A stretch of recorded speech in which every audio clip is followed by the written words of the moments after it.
Good evening everyone. कैसे हो आप सब?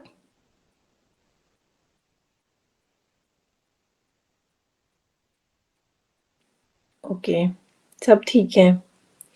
ओके, स्टार्ट करते हैं।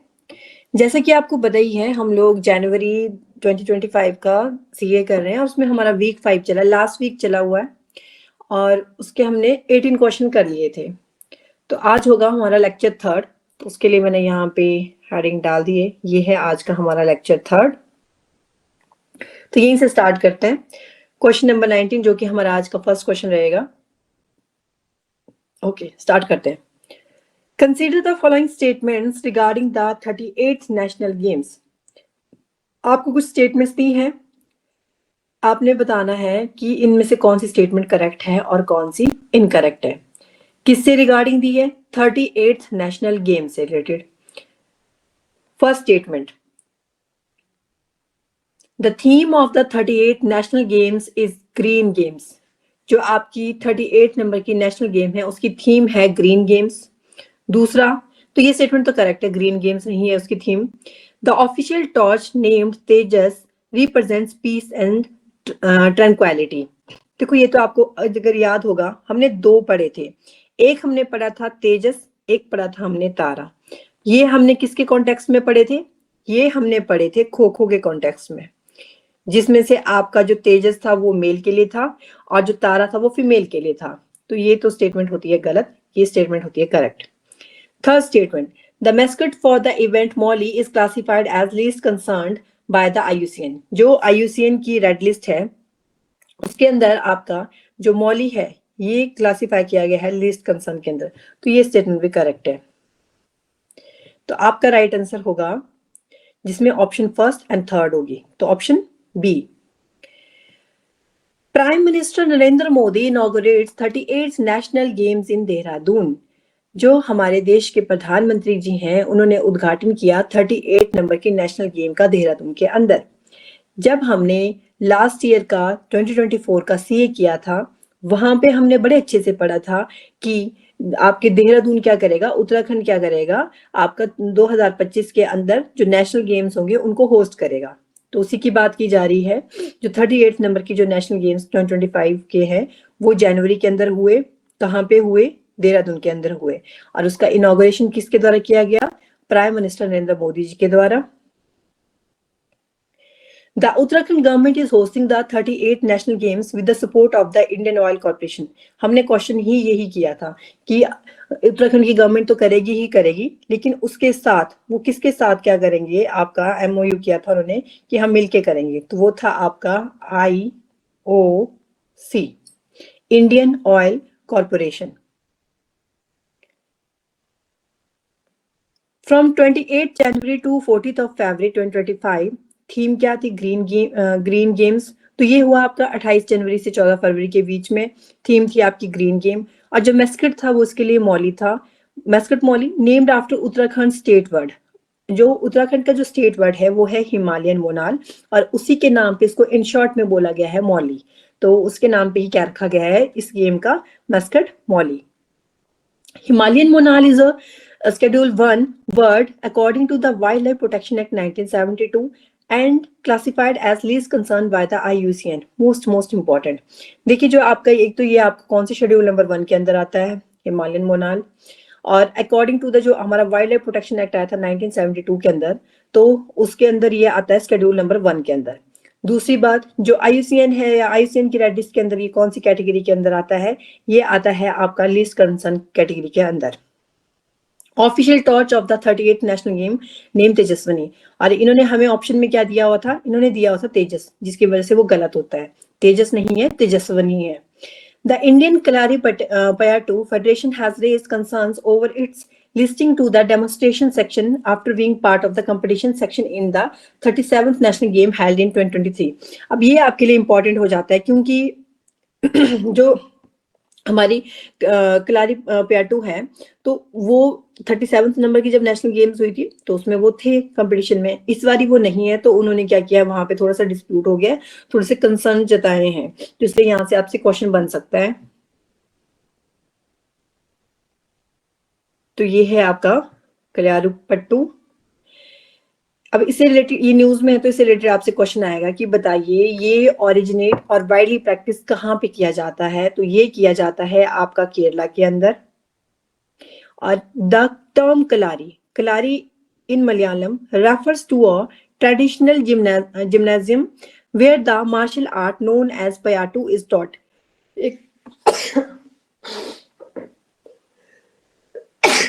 Sorry,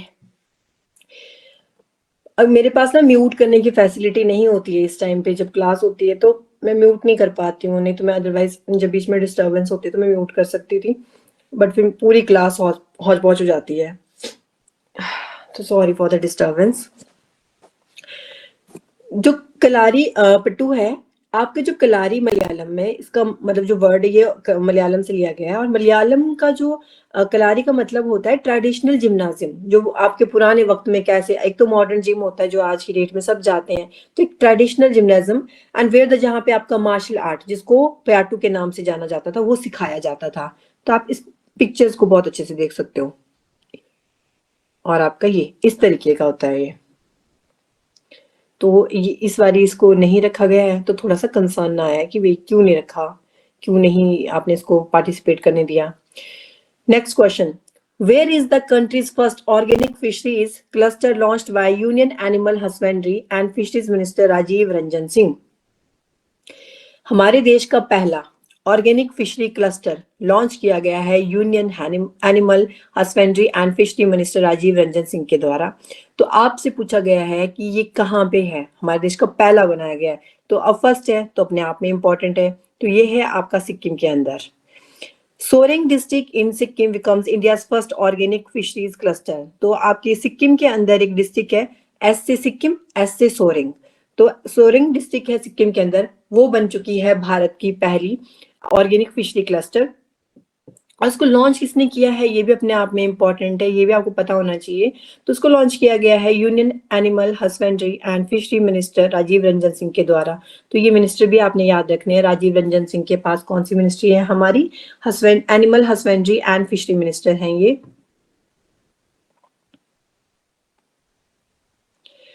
Union Animal Husbandry and Fisheries Minister Rajiv Ranjan Singh launched the country's first organic fisheries cluster in Sikkim.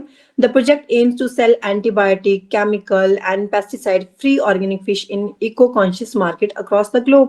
Simple सी बात है, ऑर्गेनिक वर्ड लग गया है, ऑर्गेनिक फिशरी की बात की गई है, तो यहाँ पे इस तरीके की आपकी फिशेज आपको मिलेंगी जो क्या होंगी, आपकी बिना केमिकल की, बिना पेस्टिसाइड की होंगी, है ना, बिल्कुल आपकी क्या होंगी, हेल्दी होंगी और ऑर्गेनिक होंगी। Next question. Which of the following statements about Republic Day is correct? आप कुछ स्टेटमेंट दी गई हैं, तो आपको बतानी है कौन सी स्टेटमेंट करेक्ट है regarding the Republic day. First statement, the first Republic day celebration took place at Irwin stadium in New Delhi. बिल्कुल सही है, अभी इरविन स्टेडियम का नाम चेंज कर दिया गया है। तो सबसे पहला जो रिपब्लिक डे सेलिब्रेशन हुआ तो वो न्यू दिल्ली के ही अंदर हुआ था, और उस वक्त पे हम इसे इरविन स्टेडियम के नाम से जानते थे। ये स्टेटमेंट बिल्कुल करेक्ट है आपकी। Second statement, the Republic day parade in 2025 included a 352 member contingent from Indonesia. ये स्टेटमेंट भी बिल्कुल सही है आपकी। जो रिपब्लिक डे परेड है 2025 की, उसमें आपके 352 मेंबर की कॉन्टिजेंट थी, इंडोनेशिया से आए थे। Next, January 26 was chosen to commemorate the quit India movement. ये स्टेटमेंट तो ना अपने आप में गलत है। देखो, रिपब्लिक डे का तो कोई मतलब आपका क्विट इंडिया मूवमेंट का तो कोई लेना देना ही नहीं 26 जनवरी से। ये तो आपका अगस्त के अंदर हुआ था, अगस्त के अंदर हुआ था। और कब हुआ था भारत छोड़ो आंदोलन आपका? 1942 के अंदर। अगर अगस्त में भी बोला जाए तो 8 अगस्त में स्टार्ट हुआ था, तो जनवरी में तो उसका कोई लेना देना ही नहीं है, तो ये स्टेटमेंट तो गलत होती है आपकी। फर्स्ट स्टेटमेंट करेक्ट है कि रिपब्लिक डे सेलिब्रेशन आपका इरविन स्टेडियम न्यू दिल्ली के अंदर हुआ था, और इस रिपब्लिक डे परेड के अंदर आपके लगभग जो है 352 मेंबर का कॉन्टिजेंट कहाँ से आया था? इंडोनेशिया से आया था। ये भी बिल्कुल सही स्टेटमेंट आपकी। तो क्विट इंडिया मूवमेंट के बारे में अगर आपको पता है तो आप इजीली इसको क्या कर सकते हो, मतलब यहाँ से एलिमिनेट कर सकते हो। तो ऑप्शन आपकी रहेगी ए, 1 and 2 only.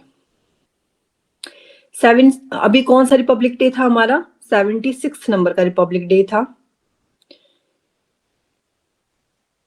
This year marks 75 years since our constitution came into effect on 26th of January 1950, adopted on 26th of November 1949. अब दो चीजें आपने याद रखनी है जिसमें बच्चे बहुत कंफ्यूज होते हैं। दो डेट्स हैं, एक है आपकी 26 जनवरी 1950 और एक होती है आपकी 26 नवंबर 1949। ठीक है, तो 26 नवंबर 1949 के दिन हमने क्या किया था, हमारे संविधान को हमने अडॉप्ट किया था, जो हमारा कॉन्स्टिट्यूशन था उसको अडॉप्ट किया था हमने 26 नवंबर 1949 को। लेकिन क्या हुआ था, हमने उसको अडॉप्ट तो कर लिया पर हमने उसको प्रॉपर से लागू नहीं किया था। लागू कब हमने उसको किया, इफेक्ट में वो कब से आया, इफेक्ट में वो आया आपका 26 जनवरी 1950 से। 26 जनवरी का दिन हमने क्यों चूज किया था, एक्चुअल में क्या हुआ था, कांग्रेस पार्टी के द्वारा जो आपका 1930 के अंदर ही जो पूर्ण स्वराज्य की मांग रखी गई थी। ठीक है, 1929 में रखी थी। फर्दर फिर हमने 26 जनवरी 1930 को एक पब्लिक डिक्लेरेशन की गई थी कि अब हम क्या करेंगे, आजादी का मतलब स्वतंत्रता दिवस मनाया करेंगे 26 जनवरी को। ठीक है, 1930 में। तो हमने वेट किया, नेहरू जी ने बोला कि थोड़ा वेट कर लेते हैं और हम क्या करेंगे 26 जनवरी 1950 को हम इसको क्या करेंगे, इफेक्ट में ले आएंगे। अडॉप्ट हमने 26 नवंबर 1949 को किया था। ठीक है, अब एक चीज और, 26 जनवरी और 26 नवंबर को दोनों ही दिन बड़े इंपॉर्टेंट डे होते हैं। मेरी लाइफ में तो 26 नवंबर भी बहुत इंपॉर्टेंट है और 26 जनवरी भी बहुत इंपॉर्टेंट है, क्योंकि एक दिन मेरा बर्थडे होता है, एक दिन मेरे पतिदेव जी का बर्थडे होता है। तो 26 नवंबर को होता है आपका, अभी क्या है इसको, जब हमारी ये वाली गवर्नमेंट आई है तो उनके द्वारा 26 नवंबर को घोषित। अब 26 जनवरी को तो हमें पता ही है रिपब्लिक डे होता है ना, गणतंत्र दिवस होता है, लेकिन 26 नवंबर को भी अब हम मनाते हैं एज अ कॉन्स्टिट्यूशन डे, क्योंकि बोला गया कि इस दिन हमने अपने कॉन्स्टिट्यूशन को अडॉप्ट किया था 26 नवंबर 1949 को, तो 26 नवंबर को हम मनाया करेंगे कॉन्स्टिट्यूशन डे के नाम से। ठीक है, next, the Indian National Congress on 19th of December 1929 passed the historic Purna Swaraj total independence resolution at Lahore session.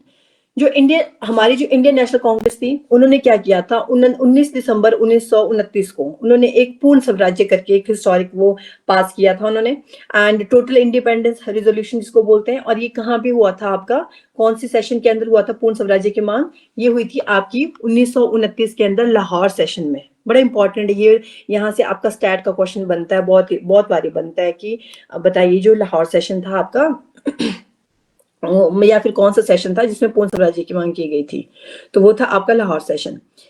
A public declaration was made on 26th of January 1930, a day which the Congress Party urged Indian to celebrate as Independence Day। बस वही बात बोली थी इन्होंने कि फिर हम क्या किया करेंगे, तब से मनाया करेंगे, क्योंकि उस दिन हमने डिक्लेरेशन की थी कि हम हमारा स्वतंत्रता दिवस का कब से होगा, 26 जनवरी से।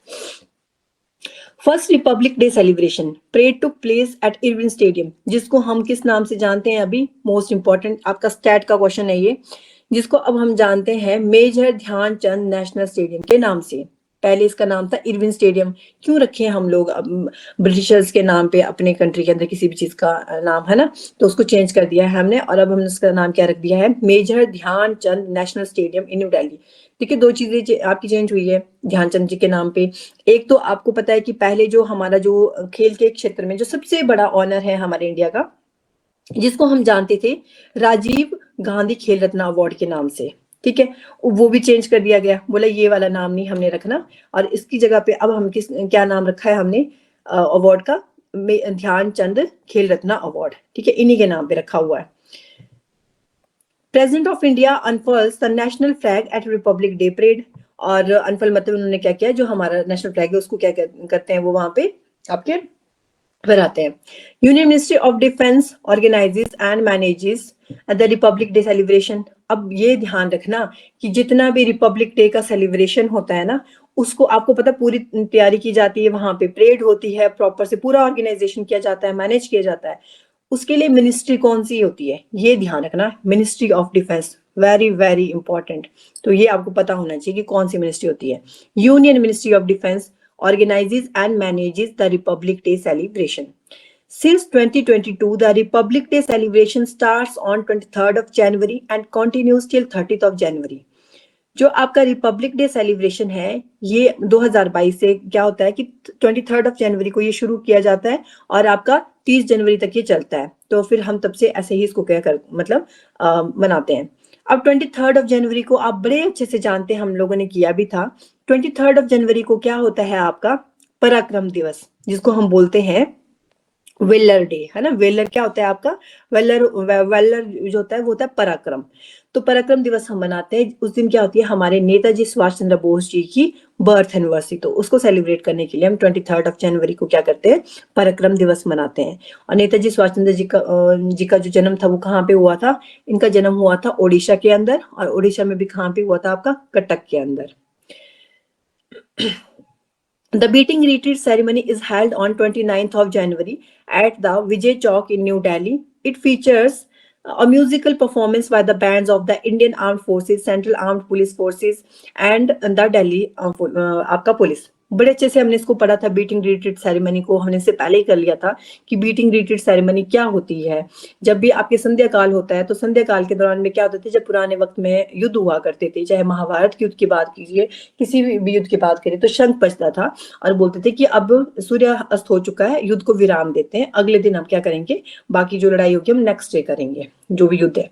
तो उसी तरीके से जो बीटिंग रिट्रीट सेरेमनी होती है ये की जाती है जब आपका पूरा रिपब्लिक डे सेलिब्रेशन हुआ। तो रिपब्लिक डे सेलिब्रेशन जिस दिन आपका 29 जनवरी को क्लोजिंग हो रही है, तो उस वक्त क्या करते हैं, एक प्रॉपर म्यूजिकल परफॉर्मेंस की जाती है। किसके द्वारा की जाती है, इंडियन आर्म्ड फोर्सेज के द्वारा की जाती है। और आप इंडियन आर्म्ड फोर्सेज में कौन हो गए, हमारी Indian army, Indian navy, Indian air force. Then आपकी जो सीएपीएफ है, सीएपीएफ के अंदर कितनी फोर्सेज आती हैं, अब हम मल्टीपल टाइम्स को कर चुके हैं, 7। असम राइफल है, आईटीबीपी है ना, असम राइफल सबसे पुरानी है, बीएसएफ है, आपका एसएसबी है, फिर उसके बाद सीआईएसएफ है, और तीसरी कौन होती है, तीसरी होती है दिल्ली पुलिस। तो इनके जो बैंड्स होते हैं वो एक म्यूजिकल परफॉर्मेंस करते हैं और क्लोजिंग सेरेमनी देते हैं कि ठीक है अब मिलते हैं नेक्स्ट रिपब्लिक डे के ऊपर। The beating retreat ceremony marks the end of the Republic day parade and इसको प्रिसाइड कौन करते हैं, मोस्ट इंपॉर्टेंट, यहाँ से आपका क्वेश्चन बनेगा पॉलिटी का, तो इसको जो आपका प्रिसाइड करते हैं वो करते हैं प्रेसिडेंट ऑफ इंडिया। ठीक है, जो भी हमारी आर्म्ड फोर्सेज होती है, Indian armed forces, Indian navy, air force और आपकी आर्मी, उसके जो चीफ कमांडर होते हैं वो कौन होते हैं, वो होते हैं हमारे देश के प्रेसिडेंट। ठीक है, president of India. During the beating retreat ceremony, the armed forces ask the permission to the president go to back to their barracks की, ठीक है जी, अब खत्म होता है रिपब्लिक डे सेलिब्रेशन, हम लोग जाते हैं, तो वो प्रेसिडेंट से क्या करते हैं, आपकी परमिशन लेते हैं। हाइलाइट्स देख लेते हैं, ये बहुत इंपॉर्टेंट है जहां से आपके क्वेश्चन बनेंगे। एक जो एग्जामिनर का फेवरेट क्वेश्चन होता है, ऑल टाइम फेवरेट क्वेश्चन है, किसी ना किसी एग्जाम में ये आपको मतलब ये क्वेश्चन आएगा ही आएगा। क्या क्वेश्चन आएगा, क्वेश्चन ये आएगा, आपसे पूछा जाएगा कि इस बारी जो हमारी रिपब्लिक डे हुआ, हमने सेलिब्रेट किया, उसमें हमने चीफ गेस्ट किसको बुलाया था, तो वो बुलाया था हमने इंडोनेशिया के प्रेसिडेंट प्राबोवो सुबिंतो को। ठीक है, और अगर हम बात करेंगे फर्स्ट रिपब्लिक डे जब हुआ था ना हमारा, जब हमने फर्स्ट टाइम किया था, तो उस टाइम पे हमारा जो मतलब 1950 में, तो उस टाइम पे जो हमारा रिपब्लिक डे हुआ था, उस टाइम पे भी चीफ गेस्ट पता कौन थे, उस टाइम पे भी इंडोनेशिया के ही प्रेसिडेंट थे और उनका नाम था सुकार्नो। देखो कितना सिमिलर है, स्टैट का पार्ट बन गया ये वाला, ये स्टैटिक हो गया आपका, और ऊपर वाला हो गया आपका करंट। तो आपसे पूछा जाएगा, हो सकता है बच्चों को ये पता हो, फर्स्ट नहीं पता हो, तो आपने दोनों याद रखने हैं। 100 से सुकार्नो फर्स्ट टाइम पे, और अभी है सुबियांतो जी, और दोनों ही इंडोनेशिया के प्रेसिडेंट है, मतलब कि इंडोनेशिया कंट्री के ही बुलाए थे हमने, फर्स्ट वाले में भी और 76 नंबर वाले में भी। ये भी याद रखना कि अभी कौन सा सेलिब्रेशन है, 76 नंबर का है।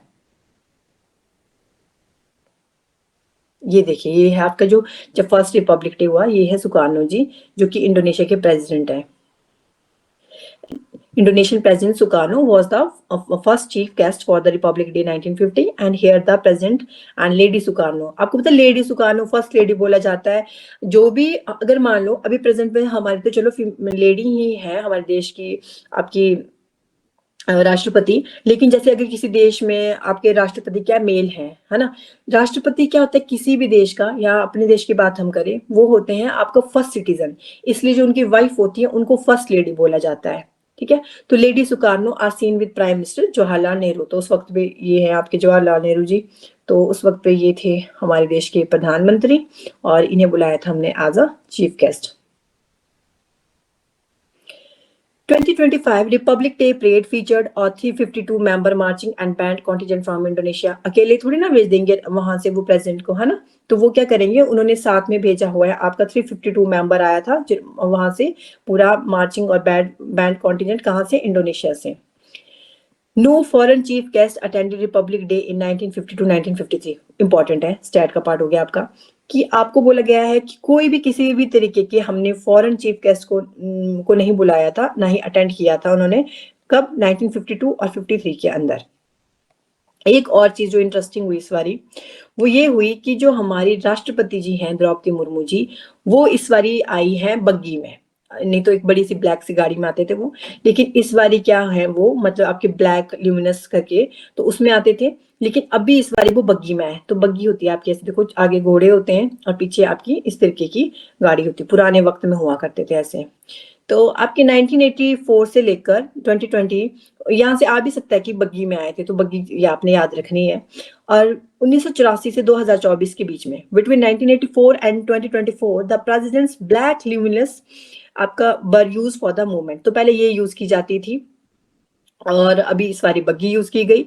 But in 2024, Murmu and French president Emmanuel Macron arrived in a black traditional buggy. अब ये भी बहुत इंपॉर्टेंट है, देखो ये ध्यान रखना है आपने कि लास्ट टाइम को आपसे हो सकता है कि अभी वाला बच्चों को पता हो, अभी वाले तो हमने पढ़ लिया कि इंडोनेशिया के प्रेसिडेंट आपके कौन थे, सुबियांतो जी आए थे, है ना? सुबियांतो जी आए थे आपके, अभी हमारे प्राबोवो सुबियांतो, तो वो थे 76 नंबर का। अगर आपसे पूछा जाएगा कि बताओ कि जो 75 नंबर का रिपब्लिक डे हुआ था कब? 2024 के में, तो उस टाइम कौन आए थे? तो उस टाइम आए थे हमारे, क्या हो गया,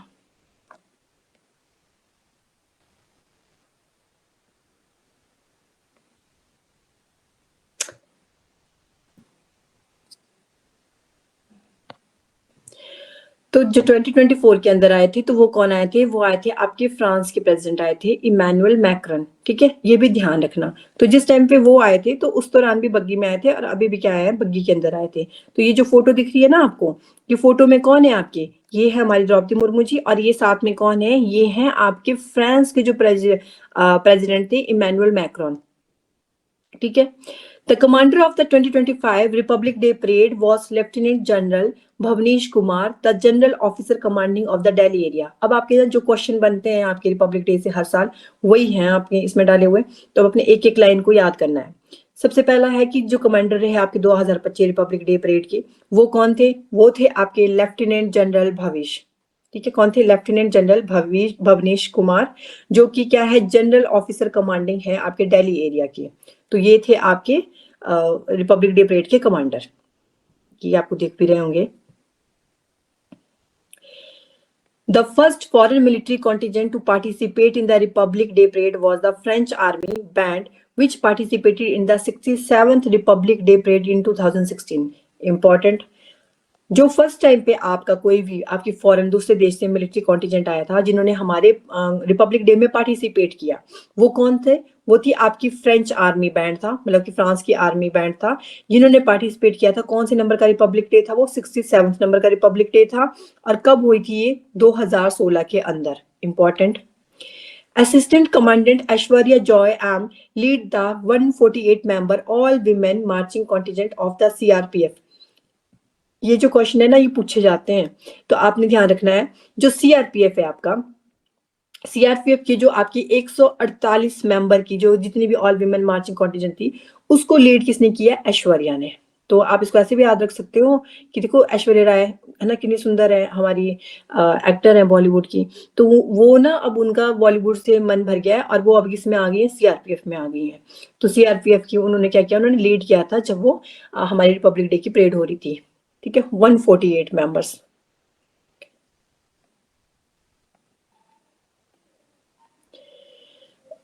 ये आपको देख भी रहे होंगे। डेप्यूटी कमांडेंट मनोहर सिंह खींची lead the camel contingent of the BSF. Important, जो आपका बीएसएफ का कैमल वाला कॉन्टिजेंट था, अब उसके कौन थे? उसको लीड कौन कर रहे थे? आपके कैमल के ऊपर आते हैं, ऊंट के ऊपर ना, बॉर्डर सिक्योरिटी फोर्स। बीएसएफ हमारी कब फॉर्म हुई थी? 1965 का, जब इंडो पाक वॉर हुआ था उसके बाद फॉर्म हुई थी ये बीएसएफ। ठीक है, और उसके बाद जो आपके जो डेप्यूटी कमांडेंट है मनोहर सिंह खींची, ना, वो कैमल को खींच रहे हैं, खींच रहे हैं, खींच रहे हैं कि अच्छे से परेड करो, अच्छे से परेड करो। तो ऐसे भी याद रख सकते हो आप लोग। तो जो वो है आपके बीएसएफ के, तो बीएसएफ का जो कैमल कॉन्टिजेंट था उसको लीड किया था मनोहर सिंह खींचे ने, सबको खींच रहे थे वो। और बीएसएफ डिप्लॉय भी कहाँ होती है आपकी, इंडिया और पाकिस्तान के बॉर्डर पे। जैसे ये देख सकते हो आप, इसको बड़े अच्छे से देख लो यहाँ पे आपका। और मोटो क्या था इसका, जीवन पर्यंत कर्तव्य, जीवन पर्यंत, यहाँ पे लिखा है ना जीवन पर्यंत कर्तव्य। ये देखो यहाँ पे मोटो लिखा हुआ है, जीवन पर्यंत आपका कर्तव्य। तो इस तरीके से कैमल का पूरा कॉन्टिजेंट चला हुआ, उसको लीड किया हुआ इन्होंने, खींचे जी ने, सबको खींचे। चलो जल्दी जल्दी चलो, ऊंट स्लो चलता है ना। अब हम टैब्ल्यू और थीम पे आते हैं, कुछ हमने कर भी लिए थे। Tableau and its theme, tableau थी झांकी जो निकलती है। Theme of the Republic Day tableaux is chosen by the Union Ministry of Defence. तो जो भी आपकी थीम होती है, पता है ऐसा नहीं होता है, एक चीज और याद रखना, ऐसा नहीं होता है कि जैसे कि हमारे 28 स्टेट हैं और 8 यूटी है, सबने बोला कि जी हम इस बारी, हिमाचल वालों ने बोला हम ना ये वाला क्या करेंगे, इस बारी इस चीज को रिप्रेजेंट करेंगे। एक second,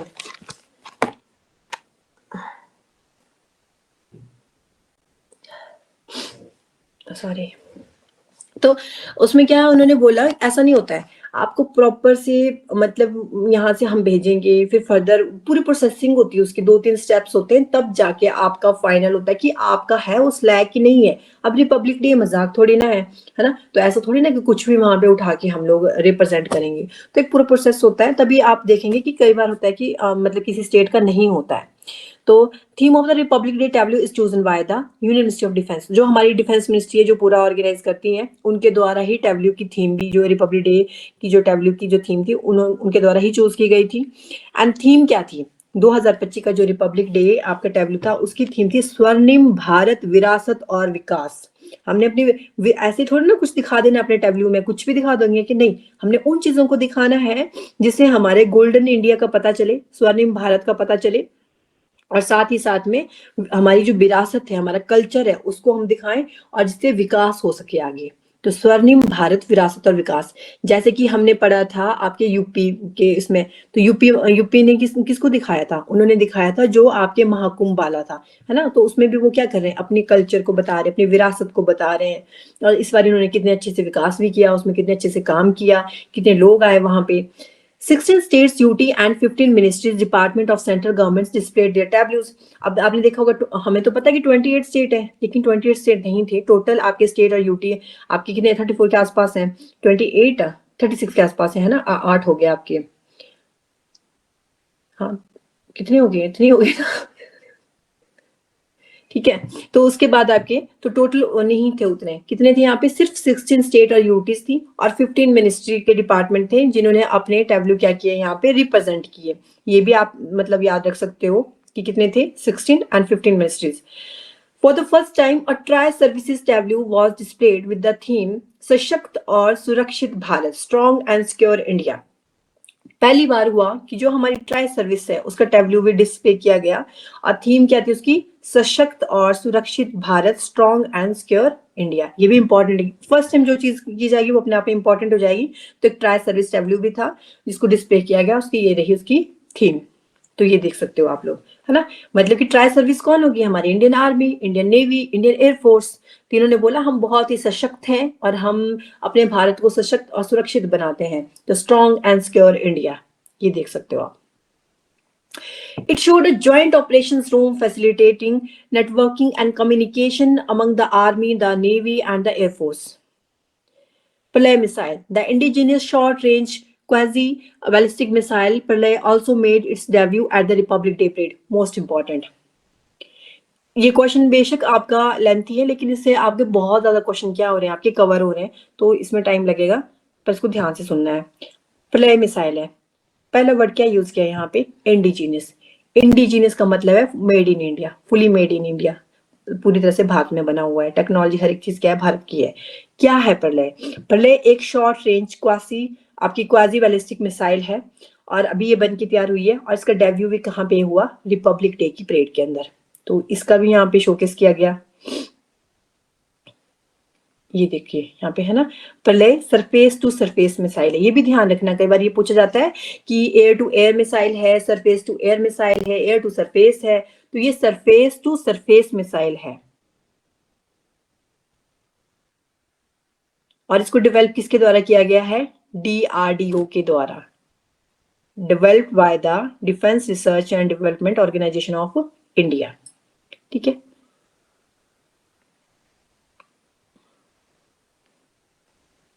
the missile meant for the army and air force. अब ये जो मिसाइल बनाई गई है ये किसके लिए बनाई गई है? ये बनाई गई है इंडियन आर्मी के लिए और इंडियन एयरफोर्स के लिए। The missile with the capability of carrying on nuclear warhead was developed by DRDO। जो ये मिसाइल है इसकी जो कैपेबिलिटी है वो है आपका ये एक न्यूक्लियर वॉर हेड और को ये कैरी करती है और डेवलप किया है इसको DRDO ने। And it is a short range surface to surface missile और पेलोड कैपेसिटी इसकी 500 से 1000 kg के बीच में है एंड रेंज है इसकी आपकी 150 टू 500 किलोमीटर्स। तो पेलोड कैपेसिटी मतलब आप 500 से 1000 किलो तक इस पे क्या कर सकते हो? लोड कर सकते हो, इतनी कैपेसिटी है इसकी। सरफेस टू सरफेस मिसाइल है और साथ ही में इसकी रेंज कितनी है? ये 150 से 500 किलोमीटर तक क्या कर सकती है? अटैक कर सकती है।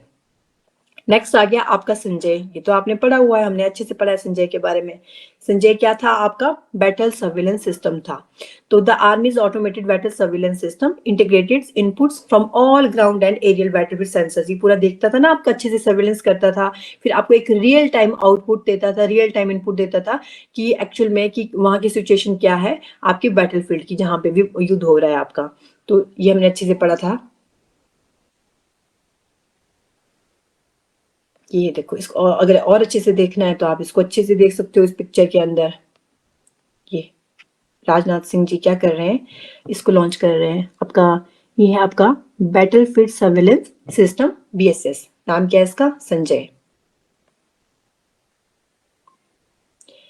First women officer to present or salute to President Captain Dimple Singh Bhatti set a world record by becoming the first women army officer to present or salute to President Draupadi Murmu on a 15-foot ladder mounted on a moving motorcycle। तो ये भी अपने आप में इतिहास है कि जो फर्स्ट वुमेन ऑफिसर कौन बनी है जिन्होंने जो आपकी सल्यूट किया है? प्रेजेंट कैप्टन डिम्पल सिंह भट्टी, जो आपको फोटो में भी दिख रही है। सेट इन्होंने वर्ल्ड रिकॉर्ड सेट किया है by becoming the first women army officer बनी है। ये एक आर्मी ऑफिसर है और फर्स्ट वुमेन आर्मी ऑफिसर बनी है जिन्होंने प्रेजेंट किया है, सल्यूट देते हैं ना। आपने देखा होगा कि मोटरसाइकिल के ऊपर वो खड़े हो जाते हैं और वो सल्यूट देते हैं, तो बस वही है। तो उसमें ये पहली वुमेन आर्मी ऑफिसर बनी है जिन्होंने राष्ट्रपति द्रौपदी मुर्मू जी को सल्यूट दिया, किसके ऊपर? 12 फुट का लैडर था mounted on a moving motorcycle. Motorcycle चल रही होती है ना और वो ऐसे सलामी देते हैं। तो क्या नाम है? कैप्टन डिम्पल सिंह भट्टी और ये है आपकी army officer, first women army officer बनी है ये देखो, पूरी पिक्चर नहीं आई है यहाँ पे। ये है आपकी डिम्पल सिंह भट्टी। The Army's motorcycle rider display team, known as Daredevil, set a world record by forming the tallest human pyramid, standing 20.4 feet tall on moving motorcycles। और जो आर्मी की जो मोटरसाइकिल राइडर डिस्प्ले टीम थी उनको डेयरडेविल के नाम से जाना जाता है और उन्होंने भी वर्ल्ड रिकॉर्ड स्थापित किया आपका और टॉलेस्ट ह्यूमन पिरामिड बनाया था। बनाते नहीं, आपने देखा होगा कि मतलब आपकी मोटरसाइकिल्स होती हैं और उसके ऊपर क्या होगा? एक के ऊपर एक, एक के ऊपर एक, एक के ऊपर इस तरीके से पूरा का पूरा एक वो बनाया होता है, पिरामिड सा बनाते हैं वो, है ना। लास्ट में जैसे अगर हमने मक्खन की मटकी फाड़ते हैं ना, जो करते हैं तो उसमें क्या करते हैं? एक के ऊपर एक, एक के ऊपर एक चढ़ते हैं। बस वैसे ही इन्होंने क्या होता है? मोटरसाइकिल्स के ऊपर बनाया होता है। अगर आपने देखी होगी कभी भी रिपब्लिक डे की परेड तो उसमें बड़े अच्छे से दिखाते हैं और ऐसा पूरा एक बनाया होता है और वो जो बाइक्स होती है वो आपकी चल रही होती है, वो मोटरसाइकिल चल रही होती है और उसके ऊपर ऐसा पिरामिड बना के ये क्या जाते हैं। तो उसमें भी हमने वर्ल्ड रिकॉर्ड बनाया है और बहुत ही बड़ा पिरामिड बनाया था इस बार, 20.4 फीट टॉल मूविंग मोटरसाइकिल के ऊपर। ये देखो यहाँ पे फोटो लगी हुई है इस तरीके का, ये वाला देखो कितने ज्यादा है और ये बाइक्स आपकी चल रही होती हैं। तो ये भी एक नया वर्ल्ड रिकॉर्ड बन गया है। Next question, what is mount Kailash consider to represent in Hindu mythology? जो हमारी हिंदू माइथोलॉजी है उसके अकॉर्डिंग जो माउंट कैलाश है वो किसको, मतलब आपको क्या उसको माना जाता है, किसको रिप्रेजेंट करता है? तो वो है आपका the cosmic mount Meru. Option 4 दिए हैं हमारे पास, the cosmic mount Meru, the celestial axis, the sacred Himalayas, the award of Lord Vishnu. तो ये तो हमें दिख रहा है सेलेस्टियल एक्सिस नहीं होगा, सेक्रेड हिमालयाज नहीं होगा, है ना। तो ये तो बिल्कुल ही डिफरेंट है, माउंट कैलाश हम आपको पता है, तो द कॉस्मिक माउंट मेरू इसका आंसर होगा। और भगवान विष्णु जी तो रहते नहीं वहां पे, तो वहां तो भगवान शिव जी रहते हैं। तो ऑप्शन ए। अब ये क्यों न्यूज में है? Because India and China agree to Kailash Mansarovar yatra resumption, direct flights, river data sharing. तो अब इसमें क्या हुआ है, भारत और चाइना के बीच में एक एग्रीमेंट हुआ है, दोनों ही एग्री हो गए हैं कि जो कैलाश मानसरोवर की यात्रा होती है उसके रिजम्पशन के लिए डायरेक्ट फ्लाइट वहां पे इंतजाम किया जाएगा, रिवर डाटा को हम क्या करेंगे, शेयर करेंगे। PM Narendra Modi had met with mister Xi Jinping, जो कि आपके चाइना के प्रेसिडेंट हैं, on the sidelines of the 16th BRICS summit, जो कि कहाँ पे हुआ था आपका, रशिया कजान के अंदर। देखो कंफ्यूज नहीं होना है, ये 16 ब्रिक्स समिट कहाँ पे होता, रशिया कजान के अंदर हुआ था, लेकिन अभी जो 2025 के अंदर होगा वो कहाँ पे होगा आपका, वो होगा आपका ब्राजील के अंदर। ठीक है, कहाँ पे होगा वो होगा ब्राजील के अंदर। ये कब हुआ था, ये हुआ था आपका, मिले थे वो जब 16 नंबर का ब्रिक्स समिट चल रहा था, कहाँ पे, रशिया कजान के अंदर 2024 के अंदर। तो वहां पे जब वो मिले थे, तो 3 months after negotiating and end of the military stand of at the LAC, जिसको हम लाइन ऑफ एक्चुअल कंट्रोल बोलते हैं, इंडिया चाइना के बीच में है ये, agree to concrete measures to resume direct flight, visas, number of exchanges and the Mansarovar Yatra for pilgrims this summer. तो बोला गया है, देखो 2024 के अंदर मीटिंग में मिले, कहाँ पे मिले, आपके रशिया कजान के अंदर मिले, ब्रिक्स की मीटिंग चली थी 16 नंबर की, तो वहां पे इनकी मीटिंग हुई थी, तो उसमें नेगोशिएट किया गया, आपस में दोनों ने बात की, हमारे देश के प्रधानमंत्री जी ने भी और चाइना के प्रेसिडेंट ने भी आपस में बातचीत हुई इनकी। फिर 3 महीने अब जब उसके नेगोशिएटिंग के बाद क्या हुआ, एंड पे डिसीजन हुआ है कि ठीक है, जो भी हमारा LAC हम आपको, दो चीजें होती हैं, एक होता है LOC, है ना, लाइन ऑफ कंट्रोल, जो कि इंडिया और पाकिस्तान के बीच में है, और एक है LAC, line of actual control, जो कि किस किस के बीच में है आपका, इंडिया और चाइना के बीच में है, ये भी ध्यान रखना है। तो एग्री किया है कि ठीक है, हम क्या करेंगे, अब दोबारा से हम जो डायरेक्ट फ्लाइट्स होंगी और पिज्जाज वगैरह होंगे और नंबर ऑफ एक्सचेंजेस वगैरह होंगे, वो सब हम करेंगे, और इस गर्मियों में हम लोग जो भी जाना चाहते हैं मानसरोवर यात्रा पे, वो जा सकते हैं आराम से। The decision were announced after foreign secretary Vikram Misri held wide ranging talks with Chinese vice foreign minister Sun Weidong in Beijing.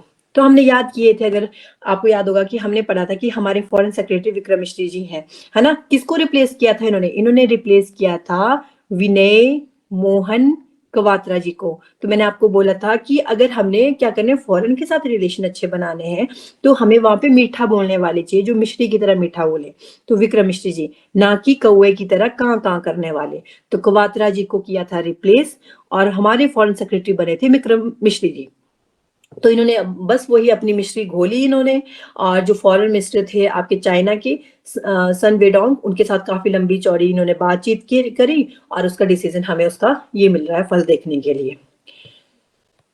They also agreed to resume the dialogues on trans-border rivers and sharing of hydrological data that China has withheld for years. बहुत सारा data है जो China ही काफी सालों से आपका मतलब hold करके रखा है उन्होंने, तो वो भी शेयर करेंगे, क्योंकि आपको पता है हमने एक न्यूज पढ़ी थी जिसमें हमने देखा था कि चाइना ने घोषणा कर ली है, जिस दौरान पूरे देश में क्या फैला हुआ था, पूरे वर्ल्ड में, ना कि देश में, कोविड फैला हुआ था, वहीं पे चाइना ने क्या घोषणा कर दी थी, चाइना ने घोषणा की कि हम बहुत ही जल्द विश्व का सबसे बड़ा क्या बनाएंगे, डैम बनाएंगे, है ना।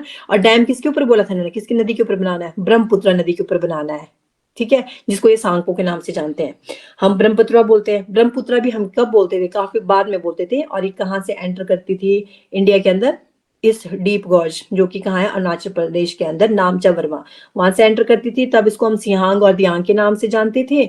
जब ये असम में, अरुणाचल प्रदेश से फ्लो करते करते जब असम में पहुंचती थी, तो असम में इसमें आपकी दिकांग, ऊपर दिहांग थी, यहाँ दिकांग, सिकांग, फिर आपकी लोहित, ये सब मिलती थी, और फिर ये बनाती थी ब्रह्मपुत्र नदी। तो फिर अब ऑब्वियस सी बात है, फिर ये यहाँ पे इंडिया में फ्लो करती है, इंडिया के बाद ये कहाँ पे एंटर करती है, बांग्लादेश में एंटर करती है। तो दोनों के लिए क्या थी, गड़बड़ थी। अगर ब्रह्मपुत्र नदी के ऊपर चाइना बनाएगा, तो ऑब्वियस सी बात है, वो पानी रोकेगा तो सूखा पड़ जाएगा, और पानी छोड़ेगा तो क्या करेगा, फ्लड हो जाएगा हमारे नॉर्थ ईस्ट में और आपके बांग्लादेश में, तो एक बहुत मेजर कंसर्न बना हुआ था। तो उसके ऊपर भी बातचीत करी हुई है कि ये सब आप जो कर रहे हो प्लीज थोड़ा मतलब ऐसा मत करिए, और ये सिस्टम के अकॉर्डिंग नहीं है, ये आप बिल्कुल ही गलत कर रहे हो। तो उसके ऊपर भी बातचीत की गई है और हाइड्रोलॉजिकल डाटा शेयर करने की बात की गई है वहां पे। तो ये भी हुआ है, उस पर भी वो अब एग्री हो गए हैं। तो अब कुछ इस तरीके का एक नया रोड कैलाश की तरफ को आपका रूट बनेगा, क्योंकि ये आता है आपका उधर, तो वहीं से होके जाना पड़ता है हमें ना, चाइना से होके। तो इसलिए थोड़ा सा हमें हेल्प तो चाहिए। About Kailash Mansarovar, it is located in Tibet, हमें पता है ये तिब्बत में है। And it is revered as one of the holiest sites in Hinduism, Buddhism, Jainism and Bon religion. चाहे आप हिंदुइज्म की बात करिए, चाहे बुद्धिज्म की बात करिए, चाहे जैनिज्म की बात करिए, चाहे बॉन रिलीजन की बात करिए, उसमें सब में ही जो कैलाश मानसरोवर क्या है, एक पवित्र स्थल है। Mount Kailash is considered the earthly representation of the celestial mount Meru and is believe to be the dwelling place of the lord Shiva, है ना। भगवान शिव वहां पे आपको बोलते हैं कि तपस्या में अपनी जो माँ पार्वती के साथ बैठे हैं, है ना। तो बोला जाता है, अब बोलते मैंने ये भी सुना है कि जो बहुत से लोग हैं जिन्होंने ट्राई किया था कि हम जो आपका कैलाश पर्वत है ना उसके ऊपर हेलीकॉप्टर के थ्रू देखना है हमें, वहां भगवान शिव जी हैं। तो मतलब इम्पॉसिबल है वो चीजें करना, क्योंकि एक तो आपका हवा का इतना वो होता है कि आपका जा ही नहीं सकते हैं, और जिन्होंने भी कोशिश की थी उनके जितने भी आपके प्लेन थे वो क्रैश हो गए थे।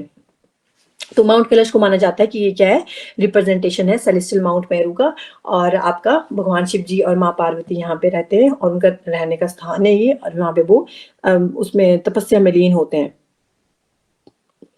And situated at an altitude of 6,638 meters and 21,778 feet, Mount Kailash is surrounded by the sacred Mansarovar Lake, located at 4,590 meters, 15,060 feet.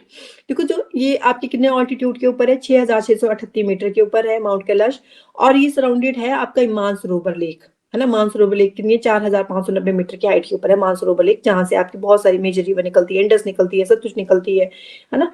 तो एक चीज और, जैसे भगवान शिव जी तो चलो रहते ही है माउंट कैलाश पर्वत पे, यही बोला जाता है हमारे हिंदू माइथोलॉजी के अंदर। लेकिन आपको पता ही है कि कलयुग का भी एक टाइम पे अंत होना है, जैसे कि बारी बारी सतयुग आया, द्वापर युग आया, है ना, त्रेता युग आया, फिर अब का जैसे कलयुग है। तो उसी तरीके से जो 7 चिरंजीवी हैं जिनकी मृत्यु नहीं हुई है ना, एक जिसमें से एक हमारे भगवान श्री बजरंगबली जी भी हैं। तो बोला जाता है कि भगवान बजरंगबली जी भी और जितने भी चिरंजीवी हैं वो सब क्या कर रहे हैं, कैलाश पर्वत के ऊपर तपस्या कर रहे हैं। और ये कहीं ना सच में रियलिटी भी है। और आपको पता है, अगर आपने पढ़ी होगी रामायण महाभारत, तो आप रामायण में तो देखते ही हो भगवान हनुमान जी को, लेकिन आप महाभारत में भी देखते हो हनुमान जी को, है ना। तो उनको वो क्या थे आपके, वो चिरंजीवी है जब तक आपका मतलब लास्ट में जब भगवान कल्कि का अवतार होगा, एंड में जब कलयुग खत्म होने के कगार पे होगा, तो उस टाइम पे जितने भी 7 चिरंजीवी हैं वो क्या करेंगे, हेल्प करेंगे उनकी, भगवान कल्कि की। Kora around Mount Kailash, the circumvallation of Mount Kailash also known as Quora Lipu lake पास। तो कोरा भी है यहाँ पे माउंट कैलाश के आसपास, जिसको कोरा लिपू लेक पास के नाम से जाना जाता है। High altitude mountain pass located in the Kumaon region of Uttarakhand near the tri-junction of India, Nepal and China. It links the Indian state of Uttarakhand with the Tibet region of China. ठीक है, it is the first Indian border post open for trade with China in 1992 and old यात्रा root था आपका bye Nathula and Sikkim. और एक जो नया root है कैलाश मानसरोवर यात्रा के लिए वो होगा बाय लिपू लेक पास, चाइना बॉर्डर से होके जाना पड़ता है। तो उसके लिए तो इंडिया चाइना के बीच में एग्रीमेंट होना जरूरी था। तो ये याद रखना है आपने कि highest altitude mountain pass located है आपका कुमाऊं रीजन में। कुमाऊं रीजन कहाँ पे, उत्तराखंड के अंदर है, जो कि एक ट्राई जंक्शन है इंडिया, नेपाल और चाइना के बीच में, कुमाऊं रीजन। उसके बाद आपका it links the Indian state of Uttarakhand with the Tibet region of China. Uttarakhand का काफी बड़ा पार्ट क्या करता है आपका, बॉर्डर शेयर करता है चाइना के तिब्बत वाले रीजन के साथ। तो यही वाला रीजन है जो लिंक बनाता है। और ये फर्स्ट इंडियन बॉर्डर था आपका, it is the first Indian border post open, जो कि ट्रेड के लिए, चाइना के साथ ट्रेड के लिए मतलब खोला गया था 1992 के अंदर। और जो पुराना आपका यात्रा रूट हुआ करता था वो हुआ करता था बाय नाथुला, जो कि सिक्किम में है, सिक्किम से होके जाना पड़ता था। तो अब एक नया रूट भी कैलाश मानसरोवर यात्रा के लिए अब ओपन कर दिया गया है, जो कि आपका लिपू लेक पास है चाइना बॉर्डर पे।